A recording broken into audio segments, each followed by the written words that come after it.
గణేశాయ నమః, గాయత్రీదేవి నమః. అశుద్ధం తినే వేణుస్వామి వల్ల టీవీ5 మూర్తికి కొన్ని రోజులు పండగే. ఎందుచేత ఈ మాట చెప్పవలసి వస్తుంది అంటే కనుక, మా కర్మ ఏమిటంటే, మా జ్యోతిష శాస్త్రంలో లేదా జ్యోతిష్యులకి పడినటువంటి పీడా గ్రహణం ఏమిట్రా అంటే కనుక, దరిద్రం ఏమిట్రా అంటే కనుక, మాకు ఈ యొక్క శాస్త్రంలోకి వేణుస్వామి అనేటటువంటి వాడు రావడం, కర్మ కొద్దీ వాడి యొక్క వ్యవస్థలో ఉండడం, లేదా ఇంకా అంతకన్నా ఎక్కువగా వాళ్ళ పెద్దల గురించి అది మనం మాట్లాడకూడదు, వాళ్ళు మహానుభావులు. కానీ పండిత పుత్ర పరమ శుంఠ అన్నట్టుగా ఏదో మహాపండితులకు పుట్టినటువంటి ఈ శుంఠ వీడేమిట్రా అంటే కనుక, జ్యోతిష శాస్త్రానికి రోజు రోజు రోజు విలువ తీసేస్తూ, శాస్త్రానికి విలువ తీసేస్తూ, మాలాంటి జ్యోతిష్య పండితులు కూడా పరువు తీసేస్తూ, ఎంతోమంది వీడి వల్ల మమ్మల్ని ఎన్నో నిందలు వేస్తున్నా, అపవాదులు వేస్తున్నా, మళ్ళా మేము నిరూపించుకోవడానికి నానా ఇబ్బందులు పడుతూ, భవిష్యత్ తరాలకి జ్యోతిష శాస్త్రం అందకుండా పోతుందేమో అనేటటువంటి భయంతో చాలా ఇబ్బంది పడుతున్నటువంటి జ్యోతిష శాస్త్రులు అందరి గురించి వాళ్ళందరూ చెప్పలేని విషయాలు నన్ను చెప్పమండం చేత ఈ విషయాలు చెప్పడం జరుగుతోంది. కాబట్టి వీడియో వినేటటువంటి ప్రేక్షకులు అన్యథా భావించకండి. ముఖ్యంగా టీవీ5 మూర్తి గారి యొక్క అభిమానులు కూడా అన్యథా భావించకండి. అయితే ఇక్కడ ప్రధానమైన విషయం ఏంటంటే కనుక, ముఖ్యంగా మా తూర్పుగోదావరి జిల్లాలో చాలామంది జ్యోతిష్య పండితులు ఉన్నారు. అయితే 99% ఎవ్వరూ కూడా ప్రముఖ మీడియాల్లో కానీ లేకపోతే సోషల్ మీడియాలో కానీ లేని వాళ్ళందరూ కూడా, వాళ్ళకి మొహమాటం, సిగ్గు, వాళ్ళందరూ ఏమిటంటే పండితులు కాబట్టి వాళ్ళ దగ్గరికి వచ్చిన వాళ్ళకి మర్యాదపూర్వకంగా వచ్చిన వాళ్ళు చెప్తారే తప్ప పబ్లిక్గా అంత ధైర్యం చేసి చెప్పే ఉత్సాహం చెయ్యరు. వాళ్ళందరూ కూడా ఈ యొక్క జ్యోతిష శాస్త్రం మీద పడే నిండ చూసి ఎంతో బాధపడిపోతున్నారు. మాలాంటి వాళ్ళం ఏమిటంటే కనుక, మా తాత ముత్తాతల కాలం నుంచి లేదా మా తండ్రి గారి దగ్గర నుంచి కూడా మీడియాలో ఉన్న కారణం చేత, మాకు ఆ మీడియా అలవాటు అయిన కారణం చేత మేము కాస్త ఉత్సాహంగా రాగలుగుతున్నాం, ఆ సర్కిల్ ఉన్న కారణం చేత. కానీ మిగతా పండితులు అందరూ కూడా అలా రాలేని వాళ్ళు ఎంతోమంది గొప్ప పండితులు తూర్పుగోదావరి జిల్లాలో ఉన్నారు. సరే, వాళ్ళందరూ మాట్లాడలేకపోతున్నారు, ఎలా మాట్లాడాలో తెలియటం లేదు. వాళ్ళందరూ చాలామంది ఫోన్లో మాట్లాడుతున్నారు, నాతోటి చెప్పుకుంటున్నాం. సరే, ఏది ఏమైనా కూడా ఎప్పటి నుంచో ఈ యొక్క వేణుస్వామి వల్ల చాలా రకాల మంది కలత చెందారు, జ్యోతిష్య పండితులు ముఖ్యంగా. కారణం ఏంటంటే, వాడికి జ్యోతిష్యం రాదు. ఇందులో ఏ విధమైన అనుమానం మాకు ఎవ్వరికీ లేదు. ఎందుకంటే వాడు దేన్ని ఆధారం చేసి చెప్తున్నాడో ఏమీ లేదు, అంతా ఊహ. అందరూ చెప్తున్నట్టుగానే ఏదో 4 రాళ్ళు కొడితే ఏదో ఒక రాయి కాయ పగులుతుంది. అలాగేమిట్రా అంటే, ఏదో ఒక మాట మాట్లాడతాడు, ఏదో చెప్తాడు, 100లో 99 అవ్వవు, ఒకటి అవుతుంది. ఆ ఒక్కడే పట్టుకుని ప్రచారం చేసుకుంటాడు ఈ యొక్క యూట్యూబ్ ఛానల్ అందరికీ డబ్బులు ఇచ్చుకుని. దీనివల్ల ఏమవుతుందా అంటే కనుక, వాడు వెధవ అయిపోతాడు, వాడు భ్రష్టు పట్టిపోతాడు, వాడిని అందరూ తిడుతుంటే ఎంజాయ్ చేస్తాడు. వాడు ఒక రకమైన కొన్ని పిచ్చి అంతే ఉంది వాడికి. ఏంటంటే అంటే కనుక, తాగడం, మాంసం తినడం, వెధవ పనులన్నీ చేయడం, అమ్మాయిలను తీసుకుని విదేశాలు వెళ్ళి చేయడం, ఇవన్నీ కూడా ఏంటంటే కనుక తనకి సిగ్గు, శరమం, మానము, అభిమానం అన్నీ వదిలేసాడు. కాబట్టి తిడితే కూడా ఆనందపడేటటువంటి స్థితికి వచ్చేసాడు. మానసిక స్థితి అంత స్థితి ఉందన్నమాట. సాధారణంగా మనం అందరం కూడా ఏంటంటే కనుక దేనికోసం ప్రాకులాడతామంటే, డబ్బు కన్నా గౌరవ మర్యాదలకి, కీర్తి ప్రతిష్టలకి ప్రాకులాడుతూ ఉంటాం సాధారణంగా ఈ వృత్తిలో ఉన్న వాళ్ళం. ముఖ్యంగా మిగతా వాళ్ళందరూ కూడా ఉంటారు, అందరూ ముఖ్యంగానే కాదు. కానీ ముఖ్యంగా ఏమంటారంటే కనుక కాస్త ఈ వర్ణంలో పుట్టినటువంటి వాళ్ళందరూ కూడా ముఖ్యంగా డబ్బు కన్నా ఎక్కువగా గౌరవానికి ప్రాధాన్యత ఇస్తూ ఉంటాం మేము.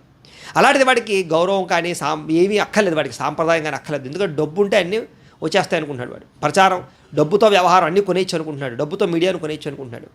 కాబట్టి ఏమిటంటే అంటే కనుక అన్ని రకాల పనులు, తప్పుడు పనులు చేస్తూ, అలాగే ఈ యొక్క డబ్బుతోటి మీడియాను కొంటూ, ఏదో ఒక్కటి జరిగిన దాన్ని పట్టుకుని శుభ్రంగా ప్రచారం చేసుకుంటూ, వ్యాపారం చేసుకుంటూ, తద్వారా జ్యోతిష శాస్త్రాన్ని పాడు చేస్తూ, దాని మీద దాని కీర్తిని తగ్గిస్తూ, ముఖ్యంగా మా జ్యోతిష పండితులు అందరికీ కూడా చెడ్డ పేరు తెస్తూ సర్వభ్రష్టత్వాన్ని పట్టిస్తున్నాడు శాస్త్రాన్ని. ఎందుకంటే కొన్ని లక్షల సంవత్సరాల నుంచి ఎంతోమంది ఋషులు ఎంతో కష్టపడి ఎన్నో అధ్యయనాలు చేసి ఎంతో తపస్సులు చేసి సాధించి తెచ్చి ఇచ్చినటువంటిది ఈ శాస్త్రం. అయితే ఇక్కడ ఒక్క విషయం మాట్లాడాలి ముఖ్యంగా. ఎవరి గురించి అంటే కనుక, టీవీ5 మూర్తి గారి గురించి మాట్లాడాలి. ఈయన ముఖ్యంగా ఏమిటంటే కనుక, బాబు గోగినేని గారి యొక్క ప్రథమ శిష్యుడు. ఈయన అనుమానం ఏమీ లేదు. ఎందుకు మాట్లాడుతున్నాను ఈ మాట అనే విషయం కూడా మీకు క్లియర్గా ఎక్స్ప్లెయిన్ చేయగలుగుతాను నేను. అయితే ఈయన అంటాడు, నేను వేదాలు చదివేశాను, 4 వేదాలు చదివేశాను అంటాడు. అక్కడే వేద పండితులందరికీ ముఖ్యంగా నవ్వు వస్తుంది. ఎందుకంటే ఒక కృష్ణ యజుర్వేదంలో కృష్ణ యజుర్వేదం చదవడానికి మాకు 14 ఏళ్ళు 15 ఏళ్ళు పడుతుంది గురువుదేరు కూర్చుని. అందులో శుక్ల యజుర్వేదం మళ్ళీ ఇవి చదవాలంటే అసలు మొత్తం నిజంగా 4 వేదాలు చదివేయాలంటే 40 ఏళ్ళు 50 ఏళ్ళు పడుతుంది. నేను వయసు ఎంతో నాకు అర్థం లేదు, 4 వేదాలు చదివేశాను అంటాడు. చదివేసి దీనికి ఎలా అర్థమైపోయిందో నాకు అర్థం లేదు, అందులో శాస్త్రం లేదంటాడు. సరే, ఇవన్నీ ఓకే. వేదాంగాలని ఓకే, మేమే చెప్తున్నాం వేదాంగాలలో ఉన్నాయని. అయితే బాబు టీవీ5 మూర్తి గారు లేదా ఆయన ఫాలో అయ్యేటటువంటి వారు లేదా ఇలాంటి ప్రముఖమైనటువంటి ఎవరైతే యాంకర్లు ఉన్నారో వీళ్ళందరికీ కూడా, లేదా బాబు గోగనేని గారి శిష్యులు హేతువాదులు వీళ్ళందరూ గుర్తు చేసుకోవాల్సింది ఏమిటంటే కనుక, ఎవరైతే ఈ వేదము ఉన్నది, వేదములో ఇది ఉన్నది, ఇది వేదము అని చెప్పారో ఋషులు, బాబు ఆ ఋషులే ఉపనిషత్తులని వేదాంగాలని కూడా తెలియజేశారు బాబు. అంచేత బాబు వేదములో ఏది ఉందో తెలుసు వాళ్ళకి, ఉపవేదాల్లో ఏమున్నాయో తెలుసు, దానికి సంబంధించిన విషయాలన్నీ కూడా మనకి ఏ ఋషులు వేదాన్ని తెలియజేశారో, మీరు ఏ వేదం అయితే ఖచ్చితంగా ఉంది అది ఓకేని ఒప్పుకుంటున్నారో వేదాంగాన్ని కూడా ఆ ఋషులే తెలియజేశారు కాబట్టి దాన్ని ఒప్పుకొని తీరాలి మనం. అంచేత అది వేరే వాళ్ళు ఎవరో వచ్చి చెప్పలేదు. అంచేత ఏంటంటే కనుక మనం ఏ ఋషుల ద్వారా వేదమును తెలుసుకున్నామో, ఉపనిషత్తులు తెలుసుకున్నామో, వేదాంగాలను తెలుసుకున్నామో, భగవద్గీతను తెలుసుకున్నామో, ఇవన్నీ కూడా పురాణాలు తెలుసుకున్నామో, వాళ్ళే అన్నీ అందించారు. వీళ్ళు ప్రత్యేకంగా ఒక జ్యోతిష శాస్త్రాన్ని ఎవడో ఇంకొకడు వచ్చి అందించలేదు. అర్థమవుతుందా? అంచేత ఏమిట్రా అంటే ఒక్కదాన్ని వేదాన్ని నేను ఒప్పుకుంటానన్నట్టుగా మాట్లాడుతూ, జ్యోతిష శాస్త్రాన్ని ఒప్పుకోనన్నట్టుగా మాట్లాడుతూ, మళ్ళీ దానికి ప్రధానంగా అందరికీ బాగా ఒక మోటివేషన్ చేసేలాగా ఒక ఇద్దరు పేర్లు చక్కగా రామకృష్ణ పరమహంస గారి పేరును వివేకానందుడి పేరు తెచ్చుకొచ్చి అపరమేధావి అనుకుంటారు మీరు. బాబు గోగనేని గారి శిష్యులు కదా మీరు, అపరమేధావిత్వం అంతా ప్రకటిస్తున్నారు. అయ్యా బాబు యాంకర్ గారు అందరూ కూడా యాంకర్ని ఫాలో అయ్యేటటువంటి వారు శిష్యులు. అర్థం చేసుకోండి. మేము కూడా ఒక భగవద్గీత ప్రవచనం చెప్పేటప్పుడు మేమేం చెప్తాం, భగవద్గీత ద్వారా గీతలో ఉండేటటువంటి కృష్ణుని యొక్క ఉద్దేశాన్ని చెబుతూ, ఒరే నాయన ఏది కూడా ఇదేది శాశ్వతం కాదు, ఇవన్నీ నిజము కాదు, ఇవన్నీ అసత్యాలు, అలాగే తత్వబోధకు సంబంధించినటువంటి జీవిత సత్యాలు అన్నీ భగవద్గీత వినేవాడికి చెప్తాం. భగవద్గీత ద్వారా అప్పుడు జ్యోతిష శాస్త్రం చెప్పాం. భగవద్గీత చెప్పేటప్పుడు, పురాణం ఇంకోటి చెప్పేటప్పుడు మామూలుగా గ్రహాల చుట్టూ తిరుగు, గ్రహాలకు జపాలు చేయించుకో, లేకపోతే ఏదో యజ్ఞం అదేదో చేసే హోమాలు చేసేయని చెప్పాం. అంచేది ఏంటంటే వచ్చేటటువంటి వాడి యొక్క ఆలోచనని బట్టి, వాడి పరిస్థితిని బట్టి వాడికి ఏం చెప్పాలో చెప్తాం. పురాణాలు చెప్పేటప్పుడు ఓ రకమైనటువంటి విధానం, అలాగే ఉపనిషత్తులు చెప్పేటప్పుడు ఓ రకమైన విధానం, విజ్ఞానం తెలుసుకోవాలంటే ఒక విధానం, మోక్షం పొందాలంటే ఒక విధానం, అనేక విధానాలు ఉన్నాయి. అంచేత రామకృష్ణ పరమహంస గారును వివేకానందుడు వారు కూడా వాళ్ళు జగత్తేంటో తెలుసుకోవాలి, మనం సత్యం ఏంటో తెలుసుకోవాలి. ఈ కామ్యాలు లేకపోతే కోరికలు ఇవి శాశ్వతం కాదు, వీటికి మించినటువంటి పరమావధి మనకు ఉంది అని వాళ్ళు తెలుసుకుని వాళ్ళు దాన్ని ప్రమోట్ చేసే వ్యక్తులు గుర్తుపెట్టుకొని ఆయన వాళ్ళు రామకృష్ణ పరమహంస వివేకానంద కూడా వాళ్ళు మనం కోరికలలో ఇమిడిపోకూడదు, మనం వీటితో నలిగిపోకూడదు, దీనికి మించిన ఆనందం అనుభూతి ఉంది, మనకి దైవంతో సంబంధం ఉంది, ఇంకొక లోకం ఉంది, ఇంకో జీవితం ఉంది, మనం ఇంకో రకమైన అద్భుతమైనటువంటి జీవన విధానం ఉంది అని చెప్పి వాళ్ళు అందరూ కూడా దాన్ని ప్రమోట్ చేసేటటువంటి వ్యక్తులు. అంచేత మేము కూడా వివేకానందుడు శిష్యులమే, రామకృష్ణ పరమహంస బోధలకి మేమందరూ శిష్యులమే. మేమందరూ ఆయన పుస్తకాలు చదివాం. అసలు వివేకానందుడే లేకపోతే, ఆయన సూక్తులే లేకపోతే మేము ఈ స్థాయికి వచ్చేవాళ్ళమే కాదు. అర్థమవుతుందా? ఆయన నువ్వేమనుకుంటావో అది అవుతావు నువ్వు అని చెప్పాడు ఆయన వివేకానందుడు. ఖచ్చితంగా అవే మా జీవితంలో నిజాలయ్యాయి. ఆ సూక్తులన్నీ మా నిజాలయ్యాయి, మేము నమ్ముతాం, మేము విశ్వసిస్తాం. అంతేకాని వాటిని బేస్ చేసుకుని వివేకానందుడు జ్యోతిష్యాన్ని నమ్మమని చెప్పలేదు. కరెక్టే. ఓ 10th క్లాస్ చదువుకునేవాడును లేకపోతే డిగ్రీ చదువుకునేవాడు నా దగ్గరికి వస్తే నేనేం చెప్తాను, వాడికి ఏం చెప్పాలో అలా చెప్తాను. ఒరే నాయనా నువ్వు చదవగలవు, నీ క్లాసులో అంతమంది ఉంటే అదే బ్రెయిన్ నీకుంది, అదే మెచ్యూరిటీ నీకుంది, అదే టీచర్ చెప్తున్నాడు నీకు, వాళ్ళందరికీ వచ్చే మార్కులు నీకెందుకు రావు? నువ్వు కష్టపడు, ఎక్కువసేపు ప్రయత్నం చేయి, జాగ్రత్తగా చదువుకో, కాన్సన్ట్రేషన్ చేయి అని చెప్తాం. అంతేగాని నీకు పలానా గ్రహం బాగోలేదు, పలానా వచ్చేసుకో అని చెప్పాం. ఎవరికి చెప్తామంటే వాళ్ళ తల్లిదండ్రులు వచ్చినప్పుడు, వాడికి కాదు, వాడి తల్లిదండ్రులు వచ్చినప్పుడు నా కొడుకు ఎంత కష్టపడుతున్నా, ఎంత ప్రయత్నం చేస్తున్నా వాడికి ఎందుకో కాన్సన్ట్రేషన్ ఉండటం లేదండి, లేకపోతే ఉద్యోగం రావటం లేదండి, ఏదో అవ్వటం లేదంటే వాడి తల్లిదండ్రులకి చెబుతాం. ఓహో ఎంత కష్టపడుతున్నా, ఇంత శ్రమ పడుతున్నా, తన ప్రయత్నం చేస్తున్నా విఫలం చెందుతున్నాడంటే అప్పుడు వాడి బలం సరిపోవట్లేదు కాబట్టి పలానా జాతకం చూద్దాం, అందులో ఏదైనా దోషం ఉంటే చూద్దాం, దానికి ఏదైనా పరిహారం చేద్దామని చెప్తామే తప్ప ఊరికే వచ్చిన ప్రతి ఒక్కడికి కూడా అంటే నిజమైన జ్యోతిష పండితుడు అయితే ఇలా ఉంటాడు. మీరు అనుకునేటటువంటి వేణుస్వామి లాంటి ఫేక్ గాళ్ళు అయితే ఖచ్చితంగా అలాగే మాట్లాడతారు.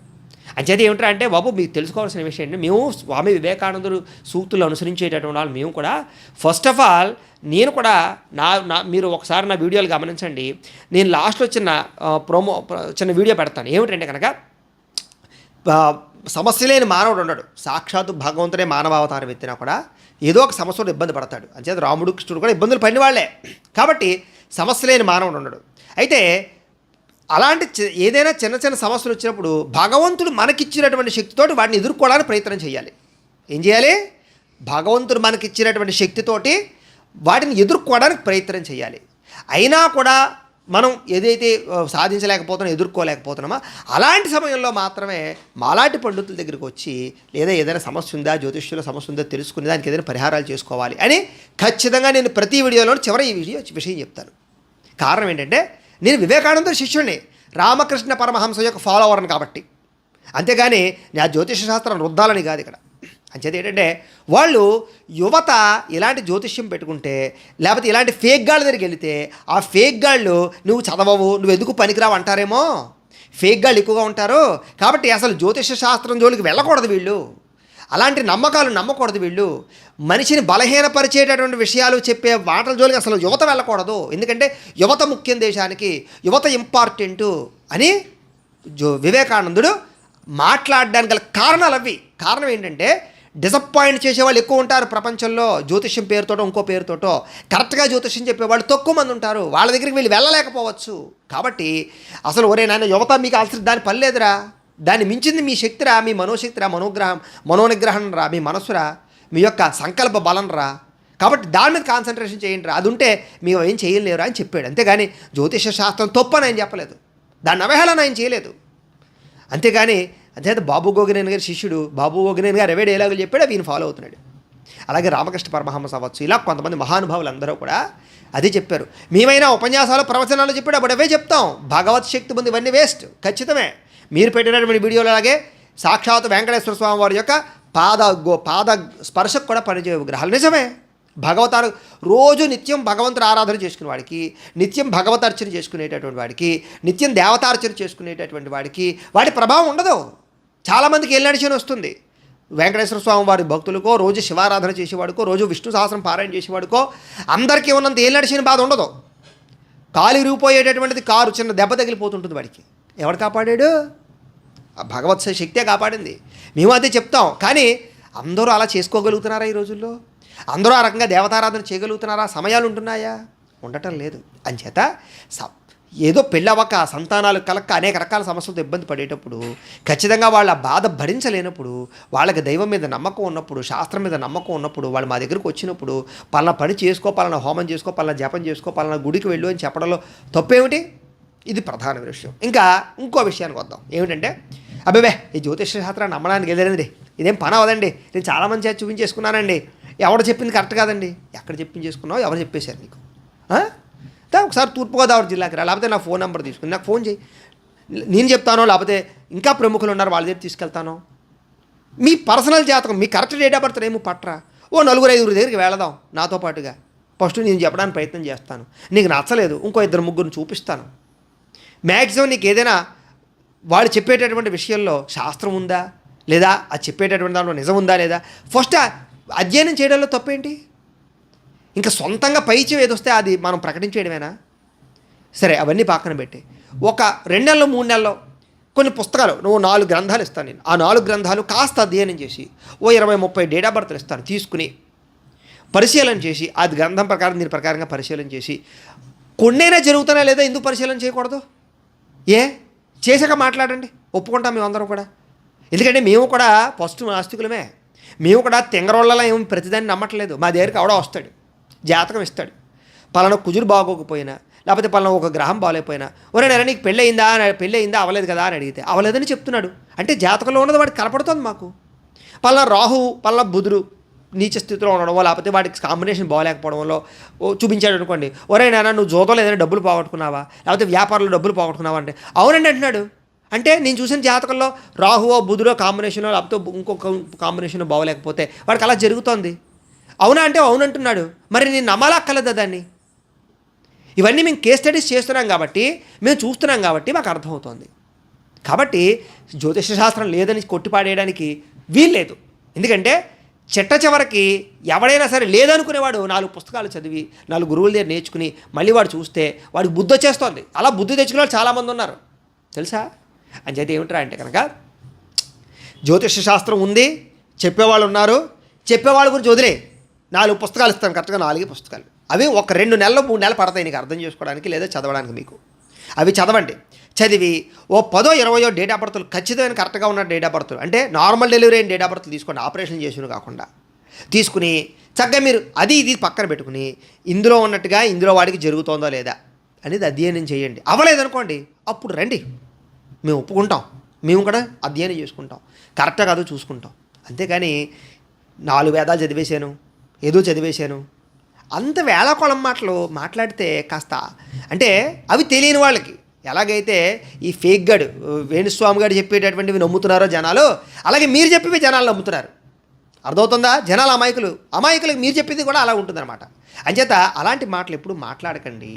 అంచేత మేము కూడా ఏమిటంటే కనుక బాధ్యతాయుతమైనటువంటి జ్యోతిష్ పండితులు మేము ఉన్నాం. మేము ఇప్పటిదాకా కొన్ని 100 ఫలితాలు చెప్పాం, గోచారి ఫలితాలు. అందులో ఎవడి పర్సనల్ విషయం చెప్పలేదు మేము ఇప్పటిదాకా. పలానా రాశికి పలానా గ్రహానికి ఈ అవకాశాలు ఉంటాయి, జాగ్రత్తగా ఉండండి అంతవరకునే. భయపెట్టేవి కానీ, ఏదో చచ్చిపోతావని కానీ, నీకేదో అయిపోతుంది కానీ, ప్రళయం వచ్చేస్తుందని కానీ, భూకంపం వచ్చేస్తుందని కానీ ఎప్పుడు చెప్పలేదు. అది చెప్పమని శాస్త్రమే చెప్పలేదు, మేము చెప్పం, మా గురువులు చెప్పలేదు మాకు. అంచేత బాధ్యతగా మేము మాట్లాడుతున్నాం. ఇంకో ప్రధానమైన విషయం చిట్ట చివరగా, ఇప్పుడు నేను బాబు గోగనేని గారు ఈ యొక్క డిబేట్లు జరిగినప్పుడు ఈ TV5లో కానీ TV9లో కానీ డిబేట్లు ఎక్కువ జరుగుతున్నప్పుడే నేను బాబు గోగనేనికి కౌన్సిలింగ్ అని వీడియో పెట్టాను. ఎప్పుడో 7 ఏళ్ల క్రితం అవుతుందా నాకు తెలిసి. అందులో కావాలంటే చూడండి, ఆ వీడియోలో నేను స్పష్టంగా చెప్పాను. ఇప్పుడు మీకు వచ్చిన అనుమానాలన్నీ అందులో ఉంటాయి, మీరు ఎప్పుడైనా వీడియో సెర్చ్ చేసుకోండి, లింక్ ఉంటుంది. ఆ లింక్ కింద డిస్క్రిప్షన్లో ఇస్తాను, బాబు గోగనేని వీడియో లింకు. అందులో మీరు అడిగే ప్రతి ప్రశ్నకి అది గ్రహమా, లేకపోతే అందులో రాళ్ళు ఉన్నాయా, నీళ్లు ఉన్నాయా, ఆక్సిజన్ ఉందా, దానికి మనకి సంబంధం ఏంటి, అవన్నీ కూడా అందులో క్లియర్గా ఎక్స్ప్లెయిన్ చేశాను. లింక్ ఇస్తాను కింద చూసుకోండి. ఒకటి. రెండోది ఏంటంటే జ్యోతిష్యం అంటే ఏంటో కూడా చెప్పాను. ఏమిటంటే ఈ యొక్క ఏదైతే ఫలితాలు ఉన్నాయో అంటే కనుక పర్సనల్ జాతకాలు ఏవైతే ఉన్నాయో ఎప్పుడు కూడా పబ్లిక్లో చెప్పకూడదు, చెప్పేది కాదు అది. ఎవరికి వాడు తెలుసుకోవాలనే నమ్మకంతో తెలుసుకోవాలనేటటువంటి ఒక పండితుని వెతుక్కుని, ఇప్పుడు పండితులు కూడా ఎలాగంటే ఏదో మనం కూరలు కొనుక్కోవడానికి వెళ్తే పుచ్చొంకాయలు కాకుండా మంచి వంకాయలు ఎలా అయితే వెతుక్కుంటామో, ఒక ఆపరేషన్ చేయించుకోవడానికి మంచి డాక్టర్ని ఎలా అయితే ఎంచుకుంటామో, అలాగే జ్యోతిష్యుడి దగ్గరికి వచ్చినప్పుడు కూడా వాడు గురు పరంపర ఏమైనా ఉందా, వాడు ఏదైనా గురువుగారి దగ్గర నేర్చుకున్నవాడా, సొంత పైత్యం ప్రకటిస్తాడా తెలుసుకుని వాడి దగ్గరికి మాత్రమే వెళ్ళి మర్యాదపూర్వకంగా నా జాతకం చెప్పండి అంటే వాడు ఆ జాతకాన్ని చూసి వాడు పర్సనల్గా వాడికొక్కడికి చెప్పేటటువంటి దాని పేరు మాత్రమే జాతకం తప్ప నలుగురు ఉండగా చెప్పే దాని పేరు జాతకం కాదు. పర్సనల్ జాతకం భార్యది భర్తకి, భర్తది భార్య కూడా మేము చెప్పాం. మేము అడిగేస్తాం కూడా, ఇది మీదా కాదా, లేదా మీ భార్యదా, మీ భార్య ఉన్నారా, ఆవిడకి ఫోన్ ఇవ్వండి, లేకపోతే ఆవిడని రమ్మనండి అని స్పష్టంగా చెప్తాం. కారణం ఏంటి? ఏమో ఆవిడకి ఏదైనా పర్సనల్గా వేరే ఉన్నాయేమో, అవి భర్త దగ్గర చెప్పాను, మొగుడు పిల్లలు కొడుకుని చచ్చిపోతారు. లేదా భర్తకి ఏదో ఇంట్రెస్ట్ ఉంది, వేరే ఇంట్రెస్ట్, అదే తెలుస్తుంది అందులో. ఒకవేళ ఆ విషయం భార్య దగ్గర చెప్పావు అనుకోండి, మొగుడు పిల్లలు విడిపోరా. అంచేత ఎన్నో రకాలు ఉంటాయి ఇందులో, అవన్నీ కూడాను. అవన్నీ ఎవడికి వాడికి పర్సనల్గా వాడు కూర్చున్నప్పుడు మాత్రం చెప్తాం. అలా చెప్పించుకునే వాళ్ళు ఉన్నారు, అందరూ అలాగే చెప్పించుకుంటున్నారు. బాధ్యతాయుతమైన ఏ జ్యోతిష్య పండితుడైనా పర్సనల్ జాతకం ఏ మనిషికి ఆ మనిషికి చెప్తాడు. అంతేగాని పబ్లిక్లోకి వచ్చి చెప్పేటటువంటి ఏ జ్యోతిష్యుడు ఒరిజినల్ జ్యోతిష్యుడు ఇది కాదు, అది శాస్త్రం చెప్పలేదు, వాడంతా ఫేకే. కాబట్టి దయించి ఈ వీడియో వినేవాళ్ళు కానీ, లేదా ఈ వీళ్ళందరూ ఫాలోవర్స్ కానీ, నాస్తికులు కానీ, హేతువాదులు కానీ, రకరకాల వ్యక్తులు కానీ ఎవరైనా సరే ఏదైనా మాట్లాడేటప్పుడు కొంచెం జాగ్రత్తగా ఆచితూచి మాట్లాడడానికి ప్రయత్నం చేయండి, ప్రతిదాన్ని కొట్టిపాడేయకండి. రెండోది, మీకు వేణుస్వామి మీద ఖచ్చితంగా పెట్టండి వీడియోలు. వేణుస్వామి అనేవాడు అసలు జ్యోతిష్యం చెప్పడానికి పనికిరాడు పూర్తిగా, వాడు పరమ ఫేక్. ఎప్పటి నుంచో, నేను ఎప్పుడు కాదు, అప్పుడే నేను 8 ఏళ్ల క్రితం నుంచే చెప్తున్నాను ఈ వేణుస్వామి గురించి. ఎందుకు చెప్తే నేను ఒక్కనే కాదు, చాలామంది చెప్తున్నారు, కానీ నేను ప్రత్యేకంగా చెప్తాను ముఖ్యంగాను. కారణం ఏంటంటే కనుక వీడి వల్ల మా శాస్త్రం పాడవుతోంది, మా పండితులందరికీ చెడ్డ పేరు వస్తుంది. కాబట్టి నేను ఎప్పుడూ వదలలేదు. వీడి గురించే కాదు, ఇంకా 2-3 గురించి కూడా నేను మాట్లాడాను.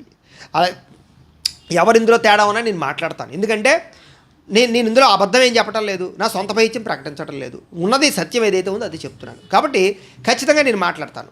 ఎందుకంటే కొంతమంది మాట్లాడే విషయాలు కూడా నా చేత నేనైతే బాగుంటుందని చెప్తూ ఉంటాను. నేను దాన్ని బట్టి కూడా నేను మాట్లాడుతూ ఉంటాను. అంచేత మా అందరి ఉద్దేశాలు కూడా అంచేత మేము అందరూ కూడా చాలా బాధపడుతున్నాము. ముఖ్యంగా జ్యోతిష పండితులు అందరూ కూడా చాలా బాధపడుతున్నాము. ఇలాంటి వాడి వల్ల వ్యవస్థ పాడవుతోంది. మా మీద నమ్మకాలు పోతున్నాయి, శాస్త్రం మీద నమ్మకాలు పోతున్నాయి. ఎన్నో వేల లక్షల సంవత్సరాల నుంచి వస్తున్నటువంటి శాస్త్రం అపహాస్యం అవుతోంది. ఇది అవ్వకూడదు. ఎందుకంటే కొత్తగా నేర్చుకునే విద్యార్థులు తగ్గిపోతారు. దీనివల్ల ఈ విద్య అంతరించిపోయే పరిస్థితులు, ప్రభావాలు కూడా ఉంటాయి. అయితే ఏదో తెలుగులో మాత్రం వచ్చేసినంత మాత్రాన్ని అంతరించిపోయే పరిస్థితి ఉండదు. కానీ వేదానికి వీటికి అంతరించిపోవడాలు మా భ్రమ కానీ మా అమాయకత్వం కానీ అలా ఉండవు. కానీ అంటే మేము దాని మీద బతుకుతున్నాం కాబట్టి, మా తాత ముత్తాతల కాలం నుంచి దాని మీద బతుకుతున్నాం కాబట్టి, 4 అన్నం మెతుకులు తింటున్నాం కాబట్టి, దాని మీద నింద వేస్తే తట్టుకోలేక మాట్లాడేటటువంటి మాటలే తప్ప మరొకలా భావించకండి. దయించి అర్థం చేసుకోండి. మీకు అర్థం కాకపోతే దయించి టైం ఇవ్వండి. మాకు ఒక 2-3 నెలలు మా దగ్గర కూర్చోండి. మీ జీతం ఇస్తాం. అవసరమైతే మా జ్యోతిష పంతులు అందరూ కూర్చుని మీ నెల జీతం ఎంతో అంత ఇస్తాం మీకు. కాబట్టి దయించి కూర్చోండి మా దగ్గర. బాబు యాంకర్ గారు, మా దగ్గర కూర్చోండి. ఒక 2-3 నెలలు దయించి కూర్చుంటే మీకు ఏం అర్థం కాలేదో చెప్పండి, మీకు అర్థమయ్యేలా చెప్తాం. మీకు ఏ అనుమానం ఉన్నా చెప్తాం. అప్పుడు మీరు రండి పబ్లిక్లోకి. ఎన్నిసార్లు మాట్లాడి మేము ఊరుకుంటాం. కానీ మీకు అర్థం కాకుండా మీరు ఎవరినో ఫాలో అయిపోతూ వాడు చెప్పిన మాటలకు బుర్రలో పెట్టుకుని మీరు మాత్రం ఇలాగా ఈ వేణుస్వామిని అడ్డెట్టుకుని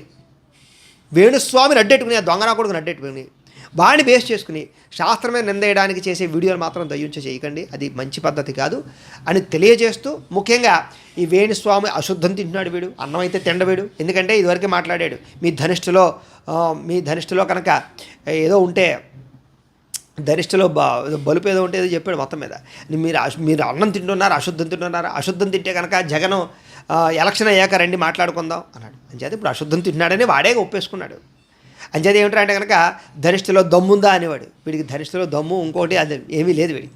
అంచేది ఏమిటంటే సిగ్గు శరం ఏమీ లేవు వీడికి. అంచేత వాడు జ్యోతిష్య పండితుడని ఎవడు నమ్మటం లేదు అసలు. ఫస్ట్ ఎవడో అమాయకుడు తప్ప. అంచేది ఏమిటంటే కనుక ఇంకొక విషయం, నేను చిరంజీవి గారు మనవరాల గురించి మాట్లాడినప్పుడు కానీ లేదా వీళ్ళందరి గురించి మాట్లాడిన ప్రతిసారి నేను మాట్లాడాను, ఇది కరెక్ట్ కాదు. ఎందుకంటే చిన్నపిల్లల జాతకాలు చెప్పం, తల్లిదండ్రులకే చెప్పం మేము. తల్లిదండ్రులు వస్తే నక్షత్రం చెప్తాం, వారు పలానా నక్షత్రంలో పుట్టింది, పలానా రాశిలో పుట్టింది, పలానా పేరు పెట్టుకో అని చెప్తామే తప్ప జాతకం అనేది 12 సంవత్సరాలు వచ్చేదాకాను. 12 సంవత్సరాలు వచ్చిన తర్వాత వాడికి ఏదైనా ఆరోగ్యం బాగోకపోతేనో, చదువు రాకపోతేనో, మాటలు రాకపోతేనో, నడవడం రాకపోతేనో, అంగవైకల్యం ఉంటేనో అప్పుడు పట్టుకురమ్మంటాం జాతకాలు. అప్పటిదాకా జాతకాలు చూడం, ఏదైనా ప్రమాద పరిస్థితులు ఉంటే తప్ప.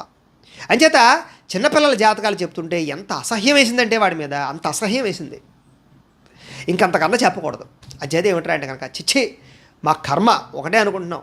మా జ్యోతిష శాస్త్ర పండితులందరం కూడా మా కర్మరా బాబు అనుకుంటున్నాం వాడి గురించి. కాబట్టి ఎవ్వరూ నమ్మద్దు, వాడు భవిష్యత్తులో చెప్పి నమ్మద్దు, సరికదా? దయచేసి ఎవరైతే ఈ యొక్క సోషల్ మీడియా యాంకర్లు ఉన్నారో వీళ్ళందరూ కూడా మీ అందరికీ ఒకటే విన్నపం, మీరు దయించి వాడిని మాత్రం వాడి డబ్బుకి కకృతిపడి వాడిని ఎంకరేజ్ చేయకండి. వాడిచ్చే డబ్బు మీకు నిలబడదు. రెండోది చూద్దరు కానీ మీకు చెడ్డ పేరు వస్తుంది. వాడితో యాంకరింగ్ చేసిన ప్రతి ఒక్కడు తిట్లు తిన్నాడు. అందరూ కింద బూతులు తిట్టడమే కామెంట్ల రూపంలో. కాబట్టి మీకెందుకు ఇంకో రకంగా సంపాదించుకోండి, 4 ఇంటర్వ్యూలు ఇంకోటి చేసుకోండి, మంచి ఇంటర్వ్యూలు, మీకు ఆ డబ్బులు వస్తాయి. వీడినే ప్రమోట్ చేయాలా వీడి కకృతి డబ్బులకి? అచేత ఏమిటంటే దయించి అవన్నీ చేయకండి. అచేత వీడికి కామాఖ్య ఉపాసన లేదు, వీడికి మంత్రాలు రావు, వీడికి శాస్త్రం తెలియదు, వీడు చేసే తాంత్రిక పూజలు కావు, ఏమీ కావు. మందు తాగడానికి, మాంసం తినడానికి అడ్డెట్టుకునే పూజలు తప్ప, అమ్మాయిలు అక్కడికెక్కడికో తీసుకెళ్ళడానికి చేసే పూజలు తప్ప వీడికి అసలు కామాఖ్య అనే ఉపాసన గురించి తెలియదు వీడికి. అలాగే ఈ మంత్రదేవతా ఉపాసన, తంత్రదేవతా ఉపాసన వీడికి ఏమీ రాదు. వీడికి ఆవిడ భయపడక్కర్లేదు, వీడు చేసేది ఏమీ లేదు. దయించి అపార్థం చేసుకోకండి, అన్యదా భావించకండి. ఇంతకన్నా ఎక్కువ మాట్లాడినా కూడా కరెక్ట్ కాదు. కాబట్టి దయచేసి అందరికీ నేను చెప్పగలిగేది ఒకటే, శాస్త్రం గొప్పది. శాస్త్ర పండితుల్లో లోపం ఉండొచ్చు కానీ శాస్త్రంలో లోపం లేదు. అయితే పండితుల్లో ఉండే లోపాన్ని మనం ఎంచుకోవాలి. మనం ఎలాగైతే కూరగాయల షాప్కి వెళ్ళినప్పుడు పుచ్చు వంకాయలు తీసేసి మంచి వంకాయలు తీసుకుంటామో, డాక్టర్ దగ్గరికి వెళ్ళినప్పుడు మంచి డాక్టర్ దగ్గరికి ఎలాగ వెళ్తామో, స్కూల్లో జాయిన్ చేసినప్పుడు మంచి స్కూల్ ఎలాగ జాయిన్ చేస్తామో, అలాగే మనం జ్యోతిష్యం చెప్పించుకునేటప్పుడు కూడా కాస్త మంచివాడిని వెతుక్కుని జ్యోతిష్యం చెప్పించుకునే ప్రయత్నం చేయండి అని తెలియజేస్తూ స్వస్తి.